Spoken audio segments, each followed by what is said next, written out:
이거는 제가 가지고 있는 토지인데요.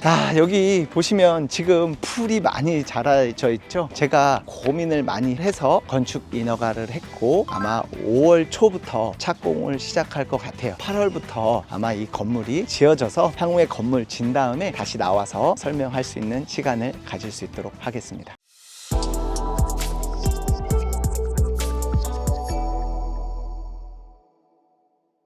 안녕하세요. 넥스 영달TV 영달입니다. 여러분, 오늘 드디어 제가 오랫동안 준비한 신축 프로젝트 착공이 시작된 날에 왔어야 되는데 제가 한 3일 늦게 신축하는 현장을 이렇게 오게 되었습니다. 정말 감회가 새롭습니다. 부지를 매입하고 그리고 설계를 계획한 대로 하고 그 설계 과정도 되게 복잡했어요. 그 다음에 시공사를 선정하고 인허가도 예상보다 한 달이 늦어졌는데요. 그 이유가 주차장 용지이기 때문에 실시 계획을 다시 해야 했고 또 거기에 화성시가 좀 오래 걸리는 이런 것 때문에 인허가 또한 늦어지고 거기에 최종 대출 승인까지 한 단계 한 단계 조심스럽게 밟아왔던 이 여정, 드디어 진짜 시작하는 지금 설레이기도 하고 책임감 또한 막중한 상황입니다. 지금 부지에서 기초를 파기 위해서 이렇게 포크레인이 들어와서 저기 덤프 트럭에 흙을 파고 있습니다. 지금 이 현장 규모는 크지 않지만 딱 알짜만 뽑을 수 있는 그런 현장으로 제가 만들어 보겠습니다. 공사 준비도 잘 이루어졌고 수많은 설계 변경 끝에 계획 또한 잘 세웠거든요. 차질 없이 일정대로 시공이 잘 될 것을 기대하고, 지난 영상 보시면 아시겠지만 LH에서 택지를 통해서 주차장 용지로 분양했던 땅이에요. 그래서 앞에 파란색 펜스가 있었는데 그것도 다 정리를 했고 현장에 울타리 굴착을 하고 있습니다. 그럼 어떻게 근린 생활이 지어질 것이고 어떻게 주차장이 만들어질 거고, 이 부지를 더 알차게 활용하기 위해서 옥상을 어떻게 활용했는지, 이 허허벌편 300평이 넘는 이 대지가 어떻게 변경될지 여러분들께 향후의 일정도 설명을 드릴 수 있도록 하겠습니다. 여러분들, 여기는 대지가 350평이고요 건폐율 80에 용적률 320%짜리 주차장 용지 대지입니다. 건폐율이 80이면 전체 면적의 80%만 써서 바닥 면적은 280평으로 설계를 했고요. 저는 320 용적률을 다 쓰지 않고 2, 3, 4를 쓰지 않고 단층으로 공사비를 절약하기 위해서 일반 철근 콘크리트 구조가 아닌 최초 설계 경량 철골에서 H밴 구조로 이렇게 공사를 진행하려고 합니다. 여기가 바닥 면적이 280평이잖아요. 주차장법에 의해서 주차장 용지는 전체 연면적 280평에 30%, 약 74평만 상가를 넣을 수 있거든요. 그래서 제가 앞에 걸어가다 보면 여기 보이는 이 사거리 코너에 제일 좋은 입지에 상가를 하나, 둘, 셋, 네 개를 넣고, 이게 주차장 용지이기 때문에 전체 나머지는 주차 시설을 확보해서 공사를 진행하려 합니다. 제가 오늘 온 이유가 있어요. 이 건물을 짓는 시공사 대표님이 경량 철골, H빔 그리고 일반 건물까지 정말 잘 지는 시공사를 제가 선정을 했거든요. 오늘 그 시공사 대표님을 모시고 이걸 어떻게 했는지 하나하나 물어볼 수 있도록 하겠습니다.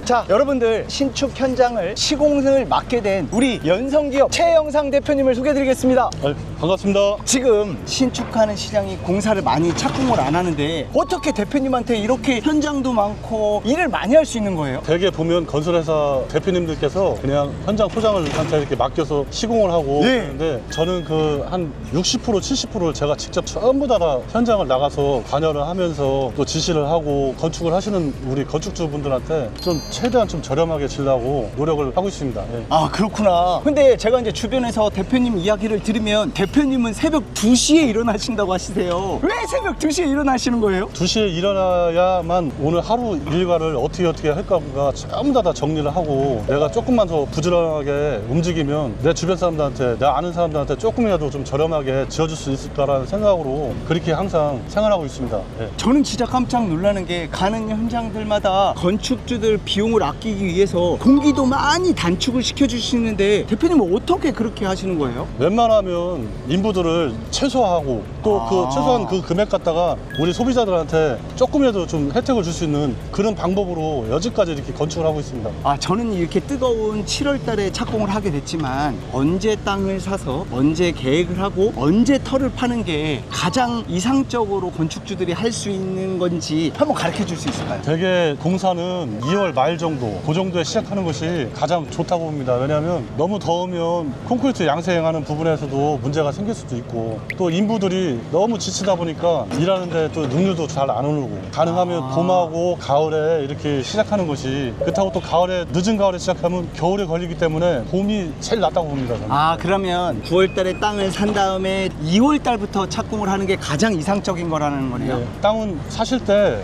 땅값이 100만 원짜리가 50만 원 됐을 때 사시는 것이 가장 이상적인 거죠. 저는 이 땅에 처음에 경량철골로 계획을 했어요. 단층으로 짓고 공사비를 아끼기 위해서. 근데 대표님이 이 땅이 크니까 HM 구조로 바꿔주셨는데, 그것도 왜 바꿔주신 거죠? 이 땅이 길이가 길기 때문에 네. H빔하고 경량하고 구조 계산을 해서 과연 견적을 냈을 때 어떤 게 더 싼가, 비용이 H빔을 했을 때 거의 한 30% 정도 더 절약이 됐습니다. 그래서 또 이런 거 같은 경우는 아주 특수한 경우예요. 일반적인 경우는 경량 가까운 하는 것이 훨씬 더 저렴합니다. 자, 대표님, 신축을 저희 구독자분들은 전혀 모르거든요. 건축의 과정은 어떻게 되는지 한번 설명해 주실 수 있나요? 여기는 기존에 그냥 공터였습니다. 이 공터를 갖다가 건물을 지기 위해서는 이 기초를 하기 위해서 흙을 터파기라고 그래요. 이게 터파기를 한 다음에 기초 바닥을 평탄화 작업을 해갖고 네. 그 위에다가 이제 잡석을 갖다가 다지고, 그 다음에 버림을 치고 단열재를 깔고 철근을 넣고 전기 배선이든지 설비 배관이라든지 이런 것을 다 이루어진 다음에 그 다음에 기초 타설을 하는 거예요. 이 작업이 보통 빨리 하면 기초까지 했을 때 한 열흘 정도면 내미권 타설을 할 수가 있습니다. 아니, 그러면 이거를 바닥을 다 까고 지금 말한 기초공사 바닥까지 열흘이면 할 수 있다고요? 예, 예, 이렇게 맞습니다. 큰 땅에? 예, 예. 그렇게 한 다음에 기초가 양생이 되면, 요즘 같은 이런 날씨면 일주일이면 양생이 끝나거든요. 그럼 바로 기둥을 갖다가 다 심고, 그러면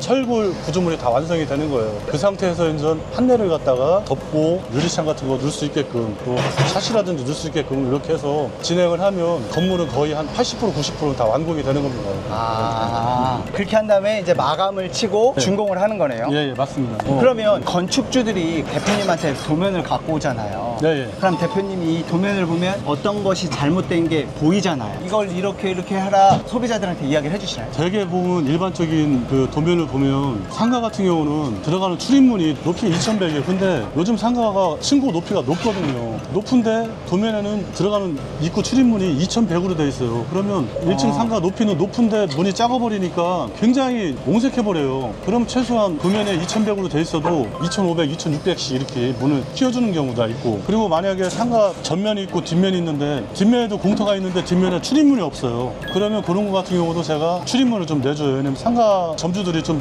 편하게 쓰라고. 그리고 1층 같은 경우는 주로 식당들이 많이 들어오거든요. 그렇죠. 그러면 설비 배관을 할 때 하나에 한 칸씩 이렇게 묶어서 이렇게 오수바지를 설치를 해주면 막혀도 금방 찾아낼 수가 있거든요. 근데 대개 보면 상가는 많은데 오수바지를 하나로 해놓고 거기다가 전부 다 연결을 해놔요. 아, 그럼 그건 설계가 그렇게 해놓는다는 거예요? 그건 일반적인 설계가 그래요. 근데 제가 그냥 설계 무시하고 그런 것을 좀 중점적으로 좀 이렇게 설치를 해드려요. 아, 근데 설계 무시하면 준공할 때 문제 되는 거 아니에요, 대표님? 아, 이렇게 해주면 네. 준공할 때 시청에서 저한테 너무 감사하다고 또 얘기를 합니다. 그 도면을 수정을 안 해도 돼요? 해야 네, 되잖아요. 그거는 안 해도 돼요. 구독을 하시는 시청자나 이런 분들은 대표님한테 꼭 와서 물어봐야 되겠네요. 저한테 꼭 여쭤보시면 제가 성심성의껏 잘 말씀드릴게요. 왜냐하면 저도 예전에는 이 건축을 하기 전에 좋은 땅이 있으면 저도 땅을 사서 건물을 짓고 또 임대도 하고, 실질적으로 저 상가를 또 몇 개 또 갖고 있습니다. 그렇기 때문에 이 유튜브를 보시는 분들 있으시면 언제든지 저한테, 잠을 일찍 자니까 늦게는 전화하지 마시고 저한테 이렇게 문의를 해주시면 성심성의껏 설명해드리겠습니다. 네. 우리 대표님 진짜 대단하신 것 같아요. 대표님, 마지막으로 토지를 사서 건물을 짓는 분들에게 우리 시공사의 입장에서, 그리고 대표님이 그분이 잘 되었으면 좋겠다는 입장에서 하고 싶은 얘기 한번 해주시면 좋을 것 같습니다. 제가 마지막으로 꼭 한번 드리고 싶은 말씀은, 건물을 갖다가 돈을 많이 들여서 투자를 많이 해서 진다고 해서 그 건물이 새가 잘 나가는 것이 아니에요. 건물은 몫이 중요한 거고, 그렇기 때문에 요즘 이렇게 경기가 안 좋을 때는 최소한의 투자 갖다가 이익을 극대화할 수 있는 방법을 찾으셔야지. 되게 보시면 처음 건물 지시는 분들이 착각하시는 게 뭐냐면, 나는 좀 특별하게 지어야지. 근데 특별하게 돈을 많이 들여서 지었어. 근데 그 주변에는 순대국밥집밖에 못 들어와. 근데 갈 필요가 없잖아요. 그러니까 현실에 맞게끔 그렇게 지시는 게 정말 좋을 것 같아요. 우리 대표님 진심 어린 대표님의 생각 이렇게 말씀해 주셔서 정말 감사하고요. 자, 여러분들 진짜 요즘에 빈 땅들 그리고 토지주들이 금융이자만 내면서 힘든 분들이 많으신데 이렇게 단층으로 1층만 상가를 넣어서 금융이자를 커버하고 이 어려운 시기를 버틸 수 있는 것도 하나의 포인트라 제가 우리 대표님 1층으로 경량에 짓는 것도 말씀을 드렸고요. 자, 우리 대표님 오늘 이렇게 영상 나와주셔서 정말 감사하고요. 저는 대표님이 있는 현장들을 이제 계속 찾아가서 대표님이 어떻게 건물을 지고 있는지, 이 건물은 상가를 진 거야, 이 건물은 주택을 진 거야, 우리 구독자분들 하나하나 설명해 주실 수 있을까요? 예, 있습니다. 그럼 제가 대표님한테 빨리 달려가서 그렇게 할 수 있도록 하겠습니다. 네. 오늘 나와주셔서 정말 감사합니다. 고맙습니다. 그리고 제 건물도 잘 부탁드리겠습니다. 충성! 충성! 네. 잘 만들어 볼게요. 화이팅!